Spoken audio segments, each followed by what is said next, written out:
Hi and welcome down to Devon Koi Pond. A bit chilly this morning, air's like 7 degrees.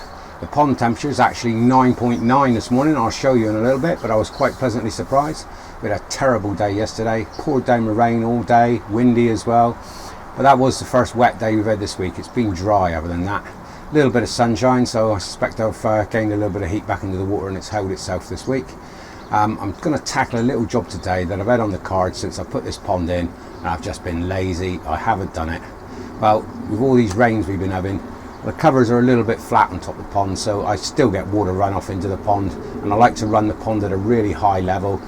The top spill of the pond is the top lip of the vortex, so I need to put in an overflow to save me having to pump water out all the time. I want an overflow that just goes into the barrel, so I can just come down here, flick the switch on the sump, and just empty that, rather than me having to drain water from the pond into the barrel. I want to be able to just come down here and flick the switch, turn pump on, and empty it. At the moment, the water in the vortex, that's the vortex top, is the overflow level.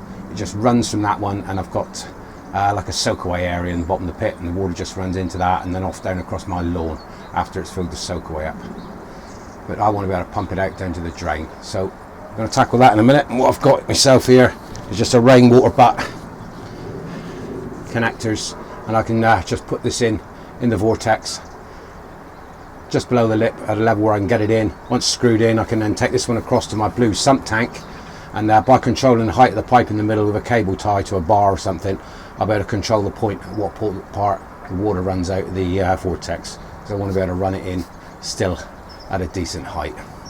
So we're going to go over and tackle that. If it rains, I'll cut the video short of me actually fitting it, and just put some shots in of it fitted afterwards. If it doesn't, I might fast forward the entire thing so you can see me do it. Right, let's go over and have a look at that.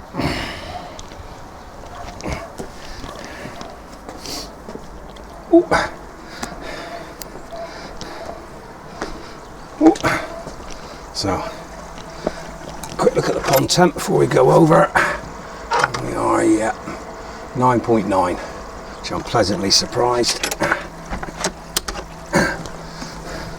So this is the little job I actually want to tackle, is to get a pipe in between this vortex and the blue tub.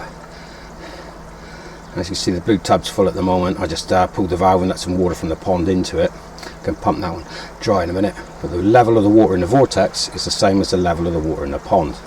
So I just need my overflow at that just below that level, so it goes down the pipe before it overflows the vortex. If you look down into the bottom of the pit, I've got gravel underneath the 4-inch pull handle there, all along that side, and that's a soakaway. It's a couple of foot deep, full up with gravel, and the water from the pit just actually runs across from anything that spills into that and then soaks down into the lawn. But the blue barrel I pump out to waste. So let's tackle this little job a minute. So I might fast forward this, I might not. Here we go.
So there we go, that's that little beastie in, just in time. Just started to rain again, and now this filter will be able to self-empty itself out into the blue tub. So we've got a little bit to do inside. We're catching the workshop a minute, a few updates on what's coming up in the next few weeks. Catch you in a second. Hi, welcome inside the Devon Coy workshop stroke man cave. We're in here today. I'm going to flip you over a second and show you what's been going on with the river filter. A few seconds of video on how that's coming along, and then we're going to have a look at this stuff here, which is also open to plug into the pond next year. So let's have a quick look at how the river filter is coming along.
So that's me starting to build the trays for the river filter. I think I might run out of plastic, not be able to make it as big as I wanted. I was hoping to be able to make 4 trays like that, join them all together, but I think I'm going to run out of plastic on probably 2, maybe 3. But we'll see how it goes. I'm building them one at a time. Plastic welding's getting better with every inch of it that I do, so that's how that's coming along. But down here today, I was lucky enough to come across some batteries. Now, they're quite nice batteries. I've got 5 of them. 5 35 amp batteries. They're brand new, but they've been sat on a shelf for 6 years in their boxes in the back of a shed, unused. So I've put them all on my whiz bang battery charger, and it's managed to slowly rebuild them back up, and they've all come up to like 13.8, 13.9 volts. So I think they're going to be fine. I've got my trusty inverter that I used to use for work a lot. This one's 6,000 watts peak, 2,000 watts, 2,800 watts I think straight running, but it's definitely run no problem up to 1,200 watts. So this gives me some emergency power on the van from the batteries should I need to power my pond with the batteries charging off the mains here. But saying I wanted to put some solar panels on these batteries and charge them from solar, what could I get into them, and what could I get out of them and sustain running on the pond from a battery bank, which is 5 batteries, 175 amps. I'm no doubt I could run a pump, certainly the air pumps, down on the pond, the UV light maybe, for the entire time, constantly off of it. This is what we're going to have a play with in the next few weeks. Have a dive around. I think I'll have a look at some solar panels and order myself up some. See what I can do. I'm not going to spend too much money, but seeing as the batteries were free, bigger would have been better, but I didn't pay for them. So only the scrap value. So we're going to give this a whirl. Bit of solar power. So this is a couple of projects that'll be coming up through the winter down here in Devon at the Devon Koi Pond. So if you've enjoyed it so far and you subscribed in, thanks a lot. If you're looking for a little bit of something to watch going through the winter that's pond related, subscribe and you won't miss anything. So from down here in Devon this week, happy ponding to you, and catch you all soon. Okay, bye for now.